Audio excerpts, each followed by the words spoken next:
Today I am wanting to make something just fun and pretty. It is snowy and gray outside, and so I'm choosing this pattern from Cork and Copper Designs. This is the Datura Crossbody.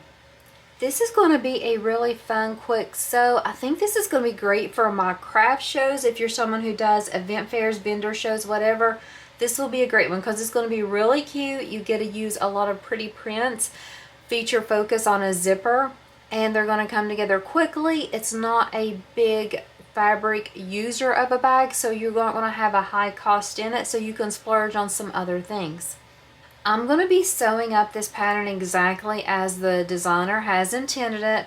I might do a few steps differently, but it's the same end result. We just might sew it a different way. I'm using a print from J&R Edwards for both the exterior and the lining. I'm using webbing, zipper, and zipper pulls from Altelia Fiber Arts. My thread is from Wizardry. My tag is from Heartwood and Hide. All of my pieces are cotton canvas except for the cotton woven that I used to make the credit card slots. I did not interface anything because this is a cotton canvas and this is a smaller bag. I felt like I was safe to do that. Could you interface this? Sure, definitely could. If you wanted to, you could even make this out of vinyl. I'm just going with the easy route, and I feel like it'll be plenty enough stability for what I need. So here's the pieces we're going to be using. Let's go ahead and jump in this bag and get it started. I'm really looking forward to seeing how this looks once it's complete. The first thing I want to do with this pattern is I want to work on the main zipper. There's only going to be one zipper in this bag, and it's going to be on the front. This is how we're going to get inside to the lining. We'll have a slip pocket on the back, but this is the main opening for storage on this bag. The designer does hers a little bit differently than mine. Totally okay how she does hers. I just do mine differently. What she does is she first sews her exterior bottom and her exterior top onto the zipper.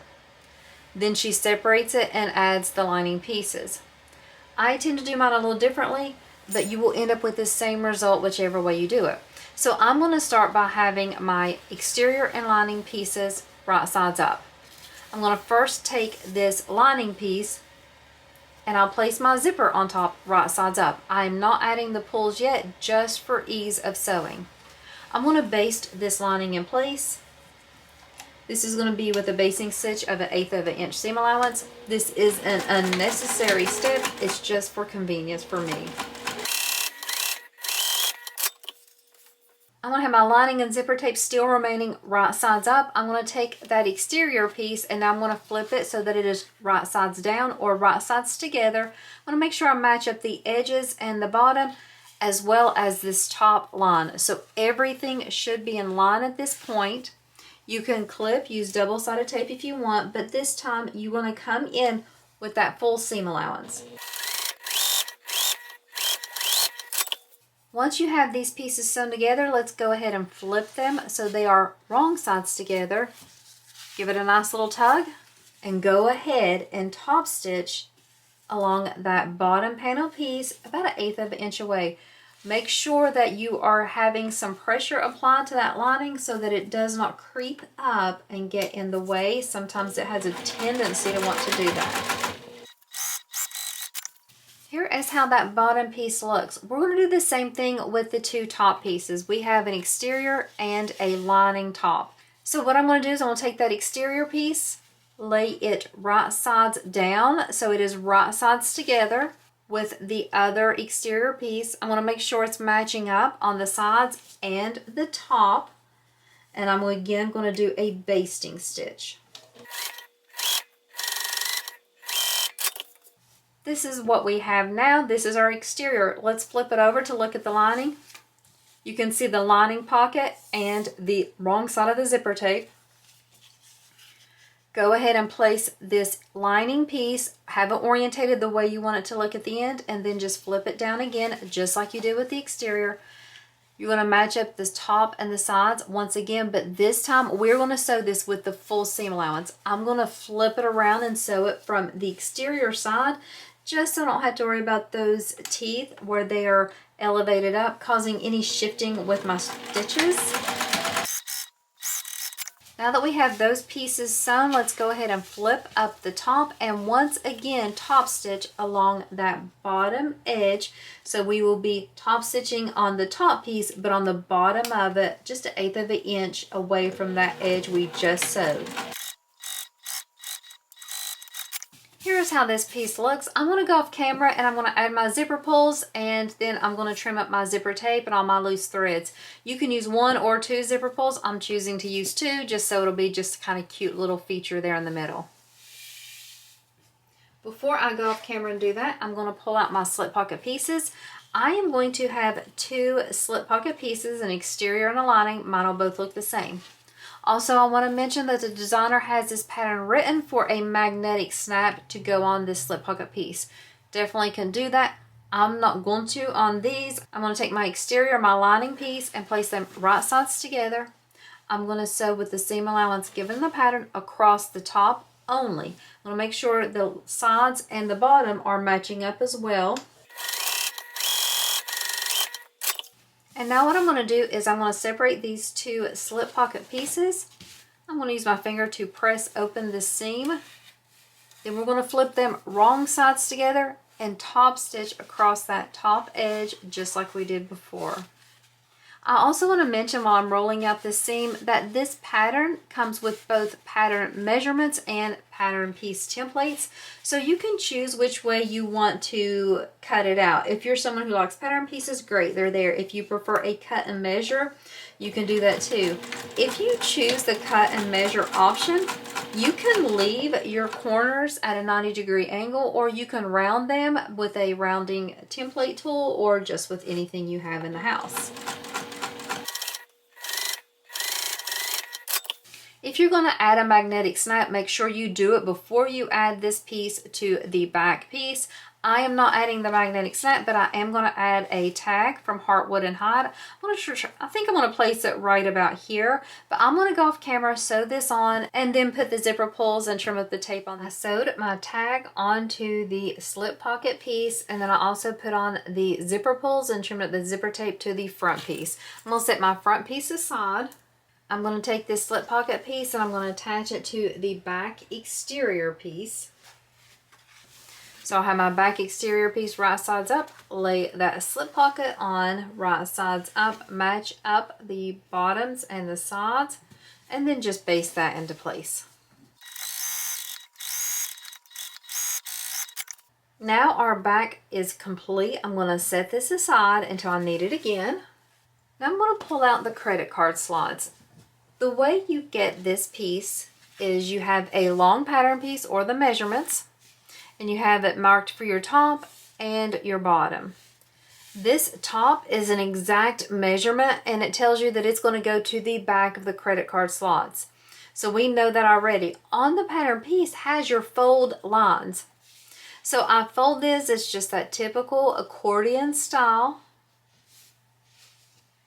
And then we have the back piece here, which ends, this was your top originally, so the top goes back. And this is what it looks like. If you have any overhang, go ahead and trim it. I had a little bit and I've already trimmed it while I was off camera. So this is what we're looking at. I made mine out of cotton woven, no interfacing, just to prevent any extra bulk. The pattern tells you that now is the time to top stitch the bottom 2 credit card slots. Do not top stitch this top one. I'm not going to top stitch mine. I never do. I just feel like it doesn't need it. And honestly, I don't like the way my machine top stitches with just a cotton woven with no interfacing. So I'm not going to do that. But what I do need to do is I'm going to go ahead and baste down those sides. So I'm going to flip up this back piece and just baste down these 2 bottom card slot pieces just to secure them. And I'm actually going to go towards the top of the opening just so I don't have any shifting. I'm not even worried so much about back stitching on this because this is just going to be a really quick holding of place while we do this next step. So now we have it looking like this. I'm going to take that back piece and I'm going to flip it to the front, and I'm going to sew. And this for me, I'm going to sew a little bit on each side just so it'll be easier to turn for me. So I'll start here, go over, pivot, go up, stop, come back here, over, pivot, up, and stop. If you don't want to do that, you can just sew down the sides. It will make my turning hole a little bit smaller, but it is so hard, I feel like, to have that bottom, I'm gonna do it this way, to have that bottom unsewn. I feel like it just is hard to get it folded in nicely. Just a personal preference. Now that I have that sewn, I'm going to trim up these corners just to remove some of that extra bulk.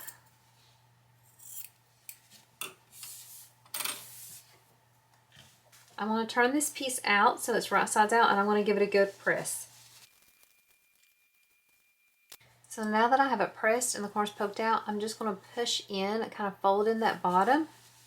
And what I want to do now is I'm going to take this over to the iron and give it a really good press. Make sure I press this in and have everything flat so I can attach this to the back lining piece. So let me go off camera, get this pressed out, and then I'll come back and show you how we sew it on. So I took this over the iron. I have everything pressed it inside so it's nice and flat. And honestly, I would buy this pattern just for this card slot wallet feature itself. This is so cute. I think that it would be a great idea to make up a bunch of these and have them just sitting in your sewing room so that whenever you're making a bag, you could easily just add this to any bag you make. I think it's a great addition. And it's not going to add any bulk to your seam allowance because it'll go right in the middle. Super good idea. I love this. So now pull out your back lining piece. And the pattern gives you the measurements as to where to place this. Of course, you're going to center it and you're going to measure down from the top. And now what I'm going to do is I'm going to start sewing here at the top, go down, across, that'll close up that opening, and go back up. I'm going to leave this opening here. It'll be a nice little slip pocket maybe for some gum or chapstick, something like that. And then I'll also have these two credit card slots there. So I'm just going to sew all around there. I'll do it about 1/8 of an inch away. Here's how that looks. The pattern also tells us that we can add a key minder onto this piece. I had forgotten about that, so I went ahead and grabbed that. I'm using a piece of fold over elastic. The pattern says to use paracord, but I don't have any. And then I have a 1/2 inch swivel hook on the bottom. I'm gonna have this on this side. I don't want it in the top to mess with that seam, so I'm gonna have it right here and just long enough to where I can get it in and out. So I'm gonna do it a little bit more. I don't want it actually to be down all the way in the bottom, but that way, even if I have my keys attached and I wanted to open a door, I wouldn't even have to take it off the key ring. So let's just baste this into place.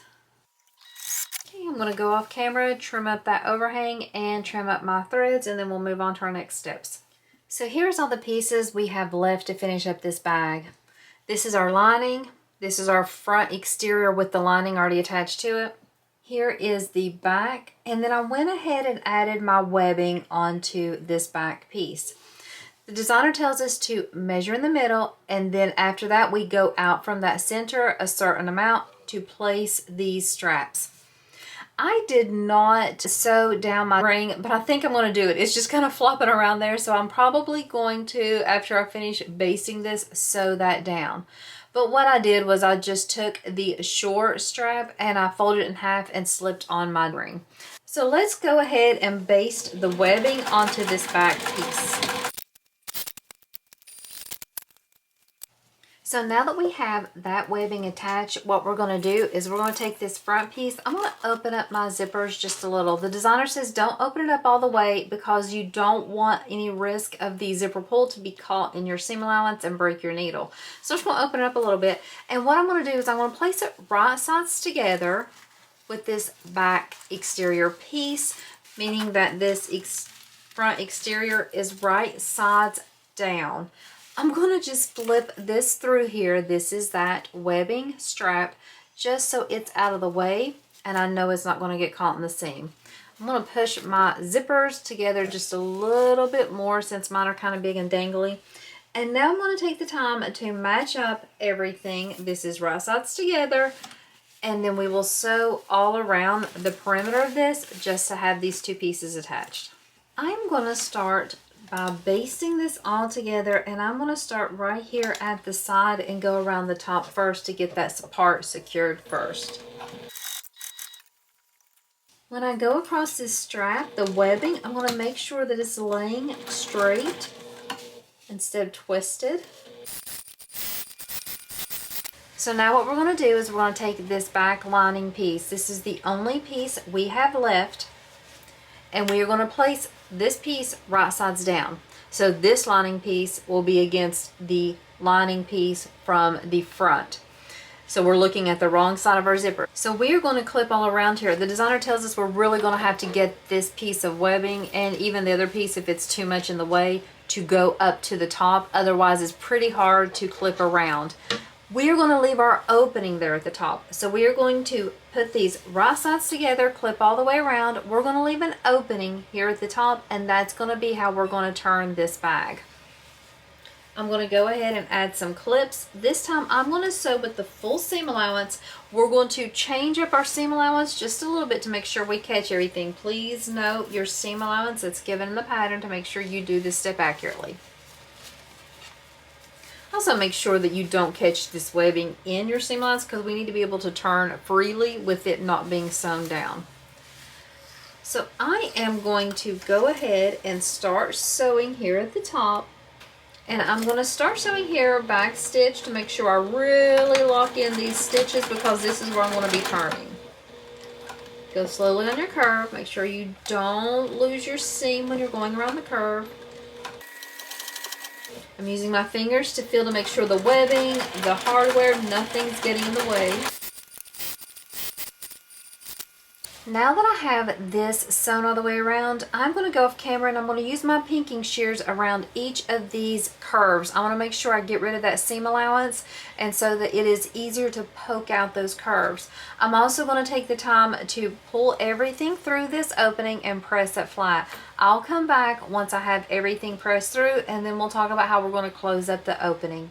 I have everything sewn together, turned out, pressed, clipped, everything, and is this not the cutest bag you've ever seen? This is adorable. So when I was getting ready to work on this top piece, the designer tells you that you can either sew across the top from the exterior, or you can hand sew. I was actually going to hand sew. I love the way this top part looks in hers. It's just very open and just a really nice rounded curve. I love that. However, Beth realized that she did not leave any overhang in the webbing. I had my webbing flush with this edge, and I really feel like I should have left some overhang. I do kind of worry that this webbing can pull out.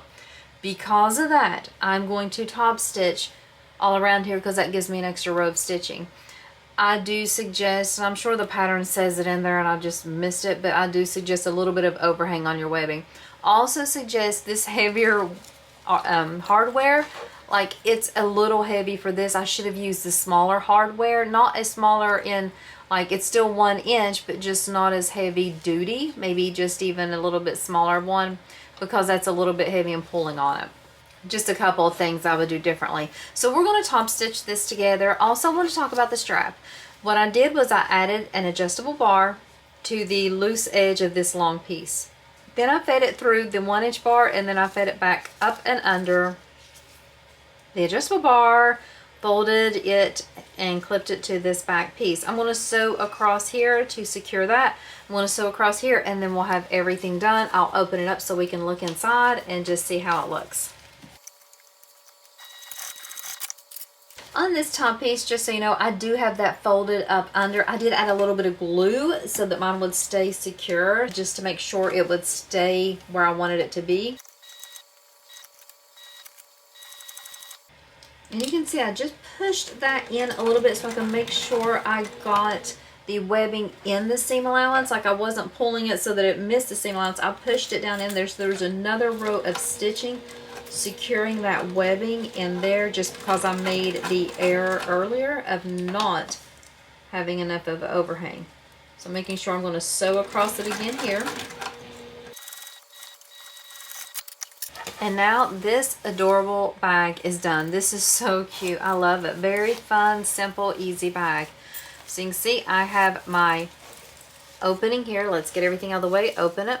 Definitely will hold a phone, a small water bottle, little wallet, keys can go right here, couple of credit cards, driver's license. Really, this is going to be a great errand bag when you've got a lot of errands to do, or if you're at an amusement park, or if you're on a walk, things like that. This is perfect. It holds everything. It's lightweight, not going to give you any problems.